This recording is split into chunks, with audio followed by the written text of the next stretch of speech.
میں نے تمہیں جو کچھ بتایا وہ واقعہ اسی طرح ہے۔ اب تم اپنے پوتے کی حفاظت کرو، اسے یہودیوں سے بچائے رکھو، اس لیے کہ وہ اس کے دشمن ہیں۔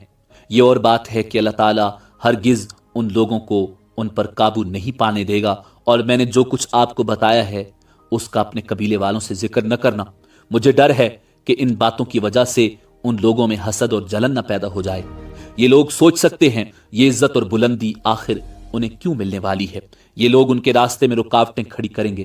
اگر یہ لوگ اس وقت تک زندہ نہ رہے تو ان کی اولادیں یہ کام کریں گی۔ اگر مجھے یہ معلوم نہ ہوتا کہ اس نبی کے ظہور سے پہلے ہی مجھے موت آ لے گی تو میں اپنے اونٹوں اور قافلے کے ساتھ روانہ ہوتا اور ان کی سلطنت کے مرکز یثرب پہنچتا، کیونکہ میں اس کتاب میں یہ بات پاتا ہوں کہ شہر یثرب ان کی سلطنت کا مرکز ہوگا، ان کی طاقت کا سرچشمہ ہوگا، ان کی مدد اور نصرت کا ٹھکانہ ہوگا، اور ان کی وفات کی جگہ ہوگی، اور انہیں دفن بھی یہی کیا جائے گا۔ اور ہماری کتاب پچھلے علوم سے بھری پڑی ہے۔ مجھے پتا ہے اگر میں اسی وقت ان کی عظمت کا اعلان کروں تو خود ان کے لیے اور میرے لیے خطرات پیدا ہو جائیں گے۔ یہ ڈر نہ ہوتا تو میں اسی وقت ان کے بارے میں یہ تمام باتیں سب کو بتا دیتا، عربوں کے سامنے ان کی سربلندی اور اونچے رتبے کی داستانیں سنا دیتا، لیکن میں نے یہ راز تمہیں بتایا ہے، تمہارے ساتھیوں میں بھی کسی کو نہیں بتایا۔ اس کے بعد اس نے حضرت عبد المطلب کے ساتھیوں کو بلایا، ان میں سے ہر ایک کو 10 حبشی غلام، 10 حبشی باندیاں اور دھاری دار یمنی چادریں، بڑی مقدار میں سونا چاندی، 100 اونٹ اور عنبر کے بھرے ڈبے دیے۔ پھر حضرت عبد المطلب کو اس سے 10 گنا زیادہ دیا اور بولا، سال گزرنے پر میرے پاس ان کی خبر لے کر آنا اور ان کے حالات مجھے بتانا۔ سال گزرنے سے پہلے ہی اس بادشاہ کا انتقال ہو گیا۔ حضور نبی کریم صلی اللہ علیہ وآلہ وسلم کے جلیل القدر دادا جان حضرت عبد المطلب اکثر اس بادشاہ کا ذکر کیا کرتے تھے۔ حضور نبی کریم صلی اللہ علیہ وآلہ وسلم کی عمر تقریباً 8 سال ہوئی تو حضرت عبد المطلب انتقال فرما گئے۔ اس طرح ایک عظیم سرپرست کا ساتھ چھوٹ گیا۔ اس وقت حضرت عبد المطلب کی عمر مبارک 95 برس تھی۔ تاریخ کی بعض کتابوں میں ان کی عمر اس سے بھی زیادہ لکھی ہوئی ہے۔ جس وقت حضرت عبد المطلب کا انتقال ہوا، حضور نبی کریم ان کی چارپائی کے پاس موجود تھے۔ آپ صلی اللہ علیہ وآلہ وسلم زار و قطار رونے لگے۔ حضرت عبد المطلب کو عجون کے مقام پر ان کے دادا قصی کے پاس دفن کیا گیا۔ مرنے سے پہلے انہوں نے نبی کریم صلی اللہ علیہ وآلہ وسلم کو اپنے بیٹے حضرت ابو طالب کے سپرد کیا۔ اب ابو طالب آپ کے نگران ہوئے، انہیں بھی آپ سے بے تحاشا محبت ہو گئی۔ ان کے بھائی عباس اور زبیر بھی آپ کا بہت خیال رکھتے تھے۔ پھر زبیر بھی انتقال کر گئے تو آپ کی نگرانی آپ کے چچا حضرت ابو طالب ہی کرتے رہے۔